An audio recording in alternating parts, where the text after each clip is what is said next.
This is for guys and girls. This is for men and women in their 20s. This is brutally honest advice that you should seriously consider taking. Otherwise, you will drastically regret it later on in life. The first thing, most of you guys probably just graduated college, and you want to know what that normally comes with. Graduating college, finishing university, usually comes with high amounts of student debt.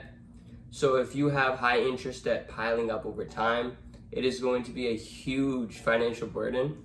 That is the first thing you really want to work on, is relieving some of that financial pressure from you. Hopefully you landed a full-time job, right, when you graduated. That way you can start paying back your monthly installments as fast as possible and really limiting all the interest that occurs over time. If not, you should dedicate the next few months to really just applying to as many different applications as possible, trying to get your foot into the door. And even if it gets past this certain amount of time, maybe it's past 3 months, still keep applying, but you're going to have to pick up a part-time job. You have to at least be able to support some of your basic financial needs. You're 20 now, 22, 23. You have to be helping your parents out, or whatever your living situation is. You want to be able to pay for some of the basic needs that you occupy. There are places that will always hire. There's fast food, there's delivering apps. It might hurt your ego, something that you could have got without that degree. Just to start, I know it's a lot to bear, but it's something you're going to have to do, because the money situation, the debt situation isn't going to go anywhere, and you need some money in your pocket. So take it as a temporary stepping stool rather than a long-term situation, because if you keep applying, eventually you will network with the right person, or you'll be able to land that interview that can change your life. So just in the meantime, do what you have to do and just keep your eye on that long-term prize. The next area that I want to talk to you guys about is getting into the best shape of your life. Even if it's not 100%, maybe 85% of the best shape of your life. There are certain factors that might play into you having certain limitations, but you should be consuming the highest quality food. This doesn't necessarily mean you have to be super organic or super expensive in certain areas. You don't have to buy the highest priced item in every single category, but you should try to consume as much whole foods as possible. These are the foods you want to put into your body. I'm not going to tell you to do low keto, to do paleo, to do non-meat, to do vegan. That dietary structure itself is up to you and your beliefs and what you feel works best for your body. But consuming high quality whole foods with very limited ingredient is good regardless of the diet that you are on. You're going to have to cut out your fast foods late at night, even ordering at restaurants. There's certain restaurants that you'd be surprised on how low of a quality package that they give you when you might pay $15, $16 for a meal.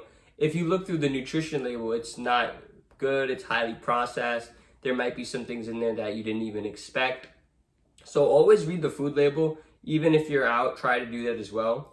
But if you can get to 85%, 90% whole foods in your diet, and then maybe every once in a while you're out with your friends and they're at the boardwalk or something, they're at a fast food place and you just really want to get food with them, okay. But in order to put yourself in that situation, you need to work on that 90% on being at home and eating clean.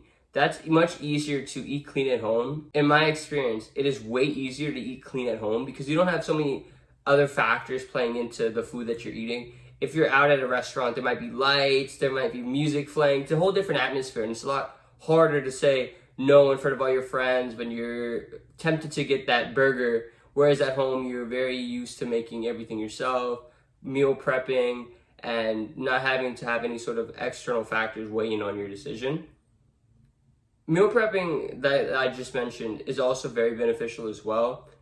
This gets a little more complex. If you want to just start off and not really overwhelm yourself, just make like 15-minute, 20-minute meals every single day, like no more than that, and just have the whole foods throughout that process. Most of the time, whole foods are not even that difficult to make and prepare. It might take you 10-15 minutes. So when you're just starting off, we'll have you do the meal making every single day rather than maybe dedicating a Sunday or Saturday to meal prepping, which could take a couple of hours. But eventually you can get to that point. But to start off with simply just making your food fresh every day. And the biggest problem with this, or the most difficult part of doing this, is your taste buds are going to reset. Your taste buds are not going to have that same flavor that it got from all the processed foods and all the low quality foods out there. But it will eventually get to the point where you start enjoying the whole foods more, and you're not even going to want to go back to eating those low quality, high processed foods. Once you have your fitness in line and your meals taken care of, you're putting high quality food into your body, also add in stretching. Stretching is very important too, because this reduces all the soreness and the tension built up in your body over time. Especially if you're studying in a remote setting, or if you just sit in your chair a lot, maybe if you're studying technology or you're doing a lot of writing, whatever you're doing, you're sitting down a lot. You might be traveling a lot in your car as well. And over time, your body is very tense and tightens up. And by stretching every morning for 10, 15 minutes, it makes a huge difference. I've implemented this recently. I even started going to a yoga class every Tuesday, and I'm able to be way more flexible. My body feels a lot more sturdy. I don't have as much tension or just random pains throughout my body. Have you ever just been walking, or you might have just did a set at the gym, and then you're just waiting after to get your breath back, and you just feel tight, you feel sore, and it's a shame because you're putting so much effort and energy into making your body better by working out in the first place. Simply adding a 5 to 10 minute stretching routine every day will make your life completely better, and it could prevent any serious problems for you down the road. There's a lot of elderly people that walk with their back hunched over, and you might want to minimize that as much as you possibly can, delay that aging process on yourself. So to stay young, to feel young, stretching is very, very important. I'm sure you've also heard the importance of planning for the future. We hear this all the time, right? But what areas do we need to plan for? What things do we need to plan for? I want you to break up your plan into 3 segments. Your 1-year plan, from the moment you watch this video, take out a notepad and write what you want your life to be like in a year from now, 5 years from now, and 10 years from now. If there's too many components for your brain to really put together right now, just simply think about financially and occupation-wise what you want to do. And 1 year from now, I want to be working at this job, or I want to be doing this type of work, making this much money. Once you have that done for the first year, do that for the 5th year and the 10th year.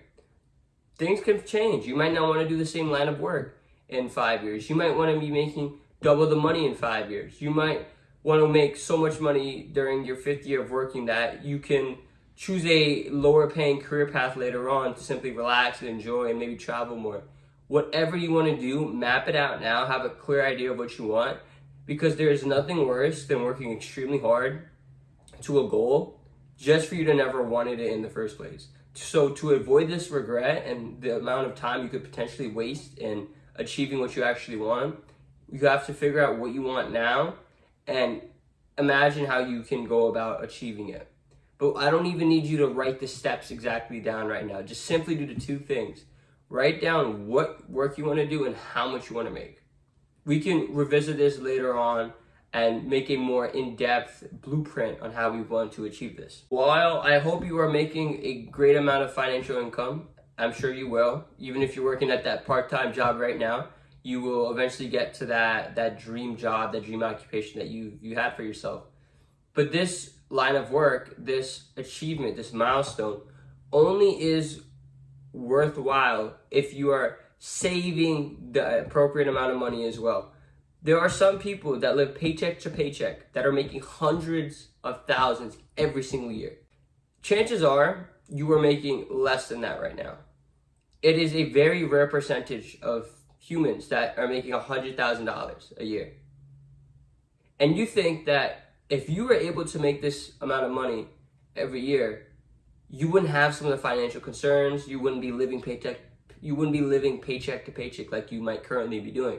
However, those spending habits increase normally once you make a higher income. People adjust their current lifestyle to the more expensive lifestyle, which as a result makes them not save as much as they want to or as much as they think they are.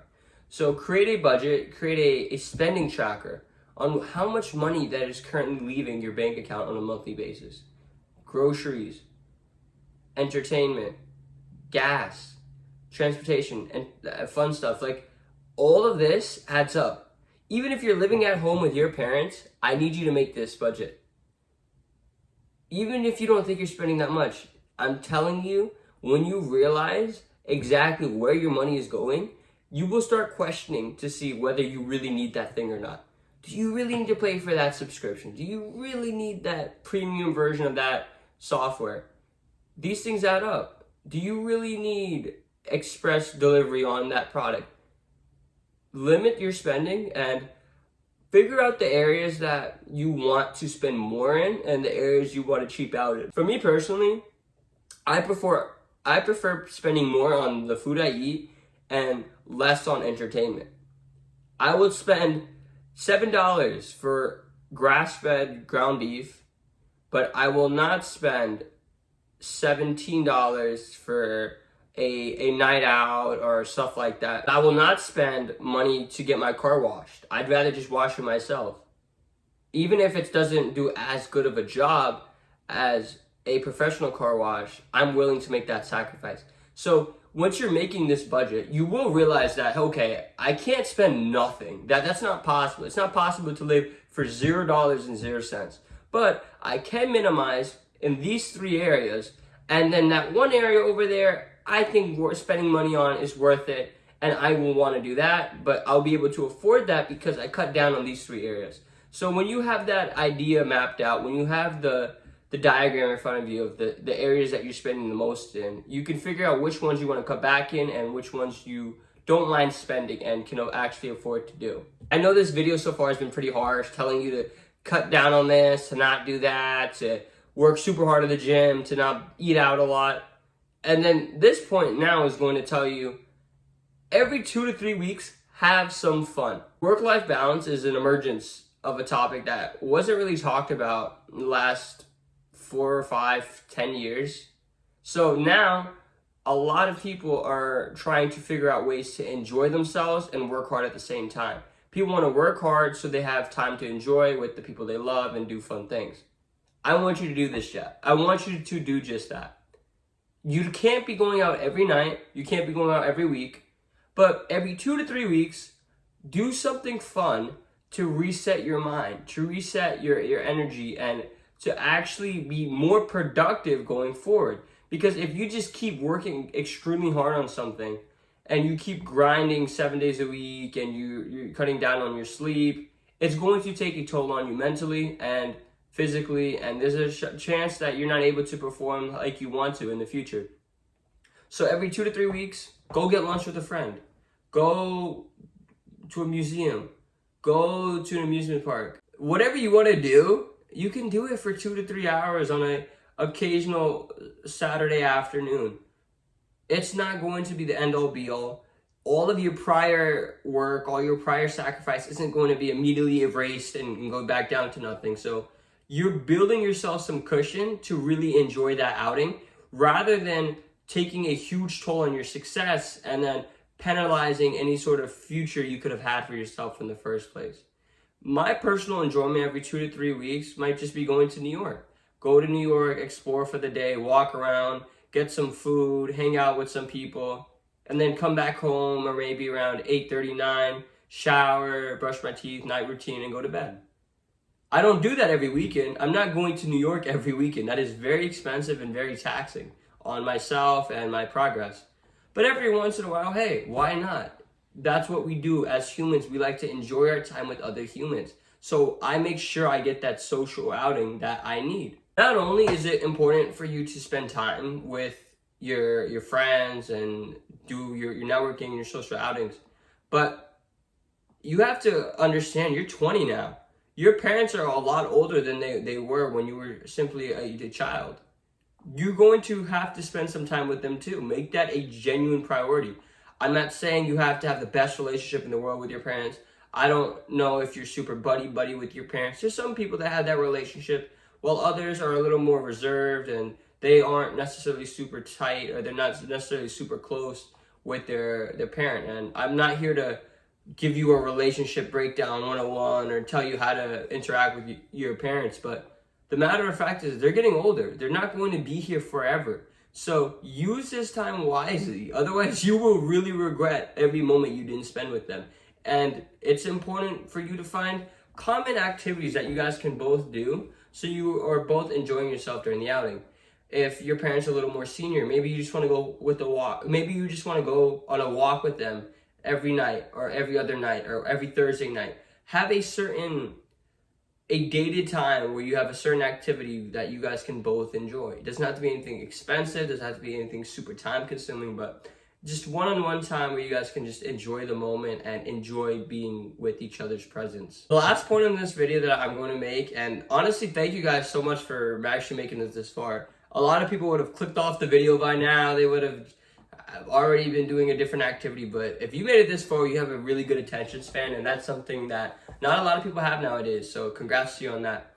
But the final point is figuring out who your long-term friends are, who your lifetime friends are.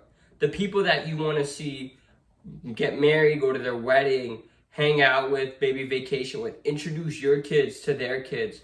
This is a very serious thing, and it's not something that you should take lightly. I'm sure we've all had our various friends that came and went. We might have interacted with them for a little bit, but then semester's over and you don't have classes with them. You promise you're going to hang out, but things never arise and you guys never make plans. But from now on, you have to be so much more picky with your time because you're making a salary now. You're making a high-paying job, wage, whatever. You have money that's coming in on an hourly basis or on an annual basis. You have a lot more responsibility now. You just don't have time like you used to. You don't have time to just hang out with everybody. So make a list of the friends that you want to have long term and hang out with them or make them a priority. I'm not saying that friends that don't make the long term list, you can't ever speak to, can't ever hang out with ever again, but just know the frequency has to be significantly reduced to those that are not on this list. You might be getting a lot of invites from a friend that you know isn't high quality or that you don't want your kids interacting with in the future, and you don't want a future life with them in it. If that's the case, you can't have them think that they qualify for this high level of status in your life. You have to be transparent and just don't give them the time that you aren't willing to. For the friends that are worth it, attend their birthdays. Make sure you have a good relationship with them. Maybe check up on them every 2, 3 weeks, 4 weeks, whatever your time increment is. Make sure that you always are in contact and they understand what's going on in your life and you know what season of the life that they are currently in as well. That's the advice I have for you guys. It's brutally honest. It's something that you needed to hear, but if you use this wisely and you figure out the steps that you need to take and start working on it immediately, you will have a very good future for yourself and minimize any sort of regrets you could have later on.